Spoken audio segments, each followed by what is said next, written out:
मानवर में सदन में कोई आज से नहीं, पूर्णिया की जनता ने जब मैं हाफ पैंट पहनता था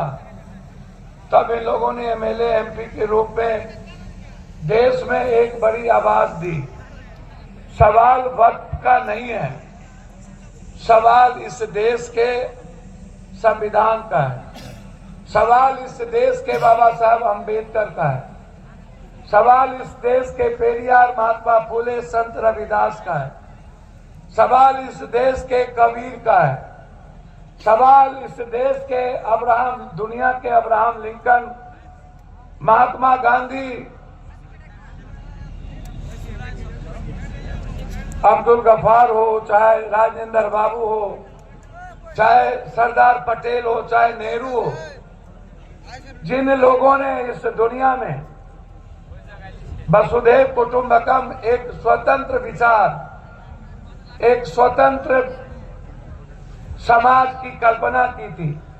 जिसमें सबकी आजादी, सबको जीने की आजादी,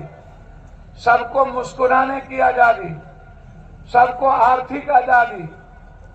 सबके अपने अपने विचारों के साथ चलने की आजादी, यह हमारा संविधान ही नहीं, हमारा गीता, हमारा कुरान, हमारा रामायण, हमारी बाइबिल, हमारा ग्रंथ, ये जो दुनिया में हमारे राम, रहीम, नानक, बुद्ध, कबीर, वाल्मीकि, संत रविदास, मोहम्मद साहब, हजरत, जो लोग आए, दुनिया में कल्याण की बात किया, दुनिया में खुशियों की बात किया, कोई भी धर्म आए तो उन्होंने शोषण के खिलाफ काम किया, उन्होंने गलत नीतियों के, गलत विचारधारा के खिलाफ, आडंबर, अंधविश्वास, कर्मकांड, ऐसा विचार जो समाज को कमजोर करता हो, जो किसी विचार को कमजोर करता हो, जो किसी इंसानियत में फर्क करता हो, जो किसी समाज को, क्षेत्र को, भाषा को तोड़ता हो, तब समाज में हमारे बीच बड़े महापुरुष आए और उन्होंने दुनिया को जीने का एक सच्चाई का रास्ता दिया, और वही है हमारा संविधान। एक सच, एक ऐसा सच जिन्होंने मिनिमम रिक्वायरमेंट, फंडामेंटल राइट, हर व्यक्ति की स्वतंत्रता, उसके विचार, उसके धर्म, उसके मजहब, उसके रहने, उसके खाने, उसके जीने, और उसकी इक्वलिटी, एक बैलेंस, समान, कोई बड़ा नहीं, कंप्लीट एक सेम इकोनॉमी, फंडामेंटल राइट ऐसा जो सबको न्याय मिले, एक गरीब आदमी, आम आदमी। मैं बार बार कहता हूं और मैं सदन में भी कहता हूं, आज भी मैं फिर कह रहा हूं, भैया 140 करोड़ की आबादी है, 140 करोड़ में 18 से 20 करोड़ इस्लाम को मानने वाले लोग हैं, उसके बाद सिख है, ईसाई है, बौद्ध धर्म को मानने वाले लोग हैं, उसमें एसटी एससी भी है, ईबीसी भी है, जो लोग अंबेडकर को मानने वाले लोग हैं, वो सभी धर्मों की सम्मान रक्षा करते हैं, वो सबकी इज्जत करते हैं, वो संविधान के इतर बात नहीं करते। इसमें 24 से 25, 26 करोड़ लोग 140 करोड़ में वो लोग हैं जो अलग विचारधारा, अलग धर्म, जो इंसानियत के लिए वो भी काम करते हैं, और सनातन को मानने वाले लोग भी इंसानियत के लिए काम करते हैं। एक तरफ 25 से 26 करोड़ वो लोग, दूसरे तरफ 84 करोड़ वो लोग हैं जिसको 5 किलो अनाज दिया जाता है, जो गरीब है, कमजोर है, जिन्हें भगवान किस्मत भाग समझा दिया जाता है, जिनके पास रोटी नहीं होती, जिनको न्याय नहीं मिलता, 2 वक्त का दाल नहीं होता, 2 वक्त का साग नहीं होता, वो सिर्फ किसी तरह जीते हैं। ये जो बीजेपी वाले हैं,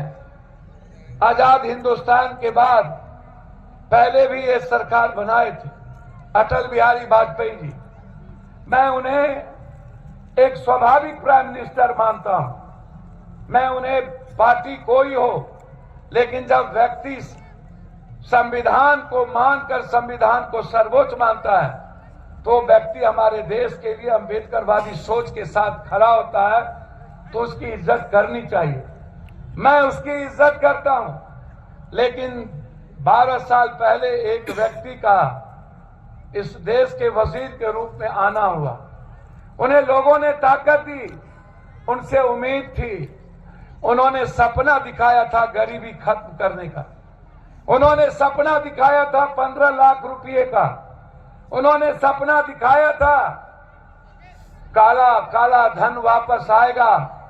और इस दुनिया के गरीबों को हम अमीर बनाएंगे। उन्होंने सपना दिखाया था जाली नोट का, उन्होंने सपना दिखाया था इस एजुकेशन का, उन्होंने सपना सबसे बड़ा, जब वो पीएम बने तो उन्होंने सबसे बड़ा सपना दिखाने का काम किया रात के 12 बजे नोटबंदी का। हमसे गरीब कहते थे कि पप्पू यादव जी आप विरोध क्यों कर रहे हैं,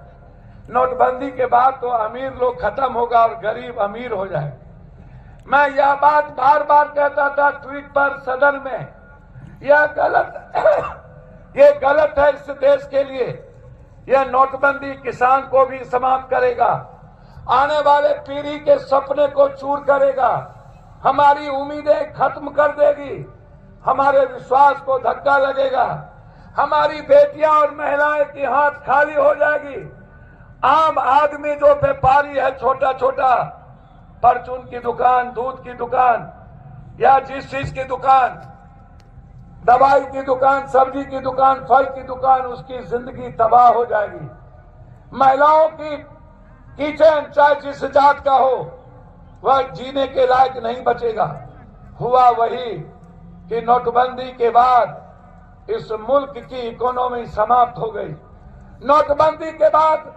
लगभग आज तक में, मैं सदन में इस बार भी बजट में बोला,